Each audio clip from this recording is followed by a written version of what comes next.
Всегда. И мен мебельный цехымды дагы, и Бишкекте Ямбиленд мороженыйды ачып атканда дагы, кофейняны ачып атканда да, бул жакта замок Айлендди ачып атканда да всегда бар деген произведение искусства го. Бул скаладан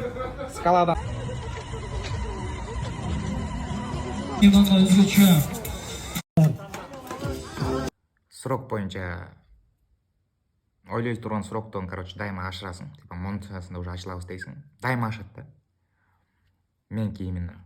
И плюс бюджет, например. Бюджеттен да ашасың да. Там $10,000 дейсиңби, почти 1,5 есе ашып кетет да.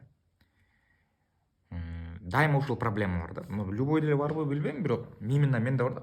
Канча рассчитывать этпе, канча изучать этпе, дайыма бюджеттен ашат да. Анан вакыттан да стройка боюнча да ашат. Кене человеческий фактор деген бар. Нюанстар чыгат да, именно реально жашоого келген, реально бизнеске келгенде.